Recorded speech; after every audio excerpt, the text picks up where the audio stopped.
Show के and पे कि जो है इस्लामाबाद की टीम इस मैच को जीतने के लिए फेवरेट है और ऐसा ही हुआ। इस्लामाबाद की टीम ने इस मैच को जीत लिया। थोड़ी-सी कोशिश की गई क्वेटा ग्लैडिएटर्स की जानिब से, लेकिन क्वेटा के फैन्स के साथ अब हमदर्दी भी क्या ही करें, हमदर्दी कर के भी हमारी हमदर्दियाँ खत्म हो गई हैं। क्वेटा की जो टीम है, जो मैनेजमेंट है, उनको खुद ही कुछ सोचना पड़ेगा अगले सीज़न के लिए, क्योंकि काफ़ी सीज़न्स हो गए हैं अब तो कि उनकी परफ़ॉर्मेंस जो है वो वैसी की वैसी है। साल बदल रहे हैं, प्लेयर्स बदल रहे हैं, लेकिन क्या नहीं बदल रहा है, वो है टीम की परफ़ॉर्मेंस और उनका रिज़ल्ट। तो इसी पे बात करने के लिए हमारे साथ मौजूद हैं हाफ़िज़ इमरान। इमरान, परफ़ॉर्मेंस की मैं क्या ही बात करूँ, मतलब ना परफ़ॉर्मेंस बदल रही है, ना ही रिज़ल्ट बदल रहे हैं, काफ़ी कंसिस्टेंसी नहीं आ गई क्वेटा ग्लैडिएटर्स की बुरी परफ़ॉर्मेंस में, मतलब इतने साल हो गए हैं अब तो। अब तो हम कह के थक गए हैं कि मैनेजमेंट को कुछ करना पड़ेगा, कुछ चेंजेस लाने पड़ेंगे। इसमें अगर हम मजमूई तौर पर देखते हैं तो जो गुज़िश्ता 3 बरस में उन्होंने मैचेस खेले हैं, मेरा ख़्याल है कि उसमें सिर्फ़ 12-13 या 10 या 13 के दरमियान मैचेस हैं जो उन्होंने जीते हैं।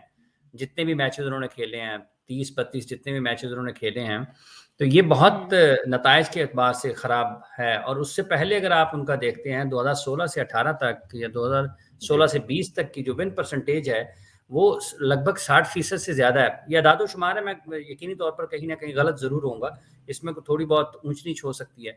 लेकिन आज मैच के दौरान जब दिखाया जा रहा था, तो वो लगभग यही परसेंटेज मुझे याद रही है कि उनके हुँ, जो हुँ। पहले 3 साल हैं, उसमें कारकर्दगी बहुत अच्छी रही है और जैसे-जैसे पीएसएल शिफ्ट होती गई है पाकिस्तान, तो उनकी कारकर्दगी का मायार वो नहीं रहा जो कि जिसके लिए वो मुत्तहिदा अरब अमारात में माने जाते थे। मुझे आज भी याद है कि एक मैच पेशावर ज़ल्मी और क्वेटा ग्लैडिएटर्स का दुबई क्रिकेट स्टेडियम में हुआ था शुरू के दिनों में।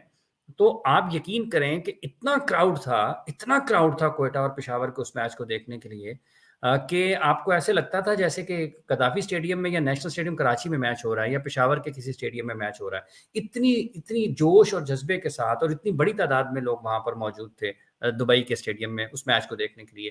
तो ये इनकी फैन बेस तो है, इसमें नहीं है कि नहीं है। पेशावर को भी लोग देखने के लिए बहुत ज़्यादा आते थे। तो क्वेटा के साथ उनका मैच था, नॉकआउट था मेरा ख़्याल है।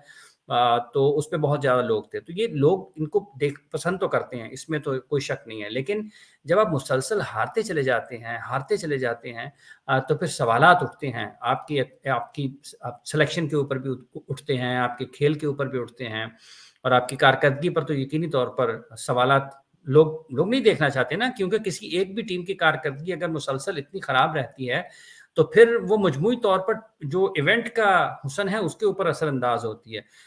क्योंकि एक ही टीम के बारे में अगर किसी को ये पहले से ही इतना ज़्यादा यकीन हो जाए, ये गुमान हो जाए कि ये जीतने के लिए हुँ, उतने ज़्यादा इनके पास वसाइल मौजूद नहीं हैं, तो फिर जो मुकाबले की दिलचस्पी और दिलकशी है, वो कम होती है। तो क्वेटा की इस कारकर्दगी से यकीनी तौर पर जो ब्रांड वैल्यू है, उसको भी फ़र्क पड़ता है, क्योंकि ब्रांड वैल्यू आपकी बेहतर मैचेस से अच्छे मुकाबलों से बनती है। गो कि अभी पाकिस्तान सुपर लीग की ब्रांड वैल्यू बड़ी अच्छी है, बहुत अच्छी है और हर गुज़रते दिन के साथ बढ़ती चली जा रही है। लेकिन वो ब्रांड हुँ, वैल्यू हुँ। इसी वज़ह से बनी है कि आपके मैचेस बहुत शानदार होते हैं। जी। एक्साइटिंग मैचेस होते हैं, दिलचस्पी से, सनसनी से भरपूर होते हैं। तो इसलिए ये उनके लिए एक लम्हा फ़िक्रिया ज़रूर है। अब तो ये वाला इस सीज़न तो तकरीबन उनके लिए ख़त्म हो चुका है। अब तो रस्मी कार्रवाई बाकी है और उन्हें बैठना पड़ेगा अगले सीज़न के लिए। कुछ बेहतर हिकमत अमली उन्हें तरतीब देने की ज़रूरत है और अपने ड्राफ्ट को बेहतर करने की ज़रूरत है। इस लिहाज से खुशकिस्मत ज़रूर हैं कि अभी तक क्वेटा में या कहीं भी जग किसी भी जगह पर बलूचिस्तान में या हत्ता कि कराची में भी उनके खिलाफ मुज़ाहिरा कोई नहीं हुआ उनकी कारकर्दगी पर, क्योंकि लाहौर के खिलाफ पार्टी चौक में मुज़ाहिरा हो गया था जब वो 3 मैचेज़ हारे थे, मेरा ख़्याल 2020 की जब पीएसएल पाकिस्तान में हो रही थी। तो इस लिहाज से जी। वो खुशकिस्मत ज़रूर हैं, लेकिन